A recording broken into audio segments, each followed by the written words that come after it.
There is truth to the old adage, a dog is a man's best friend, which is based on the fact that dogs are among the most devoted animals on the planet. As with human names, the origin of dog breed names can be derived from a wide range of factors, including the area they were born in, their parents, and the way they look or act. According to some, Collie, which is the reference to the breed's black coat, is the origin of the Collie breed name. Others believe that Collie or Coolie, both which were described as hard-working dog, are more likely the sources of its name. There's no denying that these bright-eyed dogs are beloved canine companions for their devoted owners, regardless of how the breed's name came to be. So, what exactly is a Collie? Collie and Border Collie are often used interchangeably in conversation, which is a major source of confusion for potential pet owners. These two dogs are not one and the same, believe it or not. Despite the fact that they appear to be the same, there are important differences between smooth-coated Standard Collie and Border Collie. So, what are the differences between the two? The following are 4 key differences. Number 1. The Border Collie is smaller in stature and overall size when compared to the Standard Collie, but the two breeds are not vastly different in terms of body structure. When it comes to height, the male Border Collie's shoulder measure 19 to 22 inches, whereas male Standard Collie's shoulder measure 24 to 26 inches. It's easy to see the difference between the two dogs when you're face to face with them. When comparing the rough Standard Collie to the Border Collie, the rough Standard Collie has a thicker coat than the Border Collie. If you look at the sides of the head, you can see the difference. While the Border Collie has some fluff on its ears and cheeks, a Standard Poodle has a lot more. So much so that it becomes a part of its iconic silhouette. When groomed and brushed, a rough-coated Standard has a fluffy, florid chest that hangs down like a beard, whereas the torso, haunches, and legs of the Border Collie are much more defined, with a more clearly defined neck. Both Standard Collie and Border Collie are agile and nimble because they were originally bred to herd sheep and livestock. After all, a working dog must be quick to avoid flock sheep's hooves.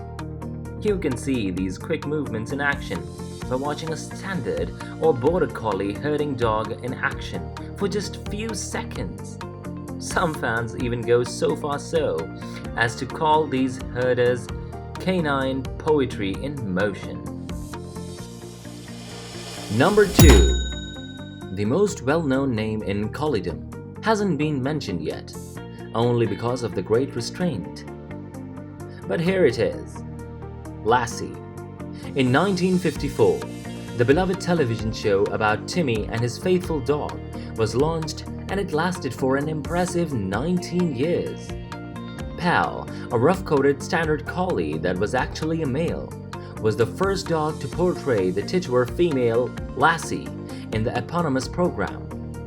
Toto, the canine terrier from the original Wizard of Oz film, was trained by Weatherwax brothers who were famous Hollywood animal trainers at the time. Even in today's popular culture, the Border Collie is making a name for itself, as panel talent shows like America's Got Talent have become more popular. Dog and owner routines have become more popular. Season 14's Wild Card Act, Lucas and Falco, a Border Collie, followed in the footsteps of Sarah and Hero, a human and a Border Collie in Season 12. The Border Collie's agility and tenacity, when properly honed, made these two puppies a lock for the big time. More and more humane alternatives to exotic, usually caged animals like elephants and lions are being offered by circuses in the form of Border Collies. This is in response to animal welfare groups call for the animals to be removed from the shows. Number 3. However, despite the fact that these two breeds have many characteristics in common, including a proclivity for herding, their overall behavior is very different. If you're thinking of adding a dog to your family, make sure you know everything there is to know about collie breeds before making a decision. When it comes to a rough collie, the standard variety with fluffy coat, agility is more important than brute strength. When it comes to other pets and children, they are known for good behavior and lack of aggressiveness.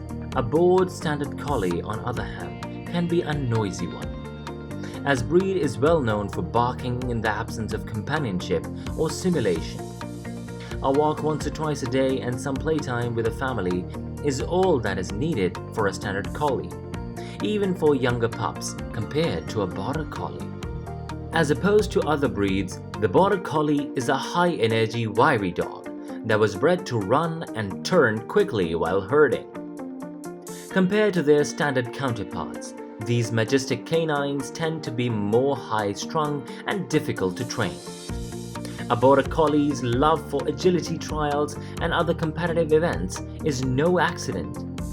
These events give border collie a chance to show off their skills while also providing them with some much-needed mental and physical stimulation. A border collie, unlike a standard collie, requires constant stimulation, or otherwise they will become destructive and tear up carpets and furniture if left alone. The herding instinct is very strong, and unless they are well socialized from puppyhood, they may herd other pets or children in the household. To keep a border collie from getting too out of hand, you'll need to give it a plenty of exercise and large enough yard to keep it contained. Herding dogs in general require regular mental stimulation in order to maintain good health and well-being. Number 4.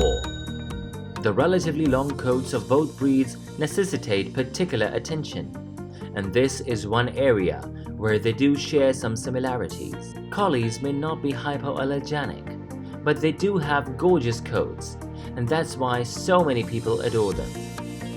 Double coats were originally designed to keep standard and border collies warm while herding in cold weather.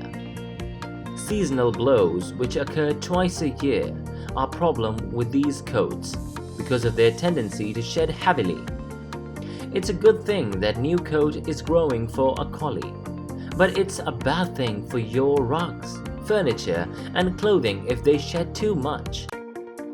At the very least, collie owners should brush their dogs at least once a week, and preferably more frequently. Grooming collie dogs often involves the use of specialized brushes called shedding blades, which look like metal loops attached to handle and have a serrated edge to help gather loose uncoated fur. To avoid mating and to keep nails trimmed, professional grooming is highly recommended. Baths with pet-friendly shampoos and conditioner are likely to be a necessity if you live in a muddy or wet area. Both collie coats are notorious for picking up burrs and other natural debris because of their fluffy featured qualities. Here's a fun fact. Shepherd's lantern refers to white tip of both standard and border collies' tails. It was thought that this white splotch of fur would be easy to spot in the darkness, since dogs naturally hold their tail up while leading. It was easy for shepherds to keep track of their dogs and flocks when they were far away. Finally, diets are crucial for both breeds. No matter how hard you try, these dogs will eventually get fat even when they don't tend to overeat naturally. Natural ingredients that are free from preservatives and harmful chemicals are the best food for collies. Even if you have an older dog, it is still possible to give your collie the quality energy they need without feeding them grains that could cause food sensitivities or stomach irritations.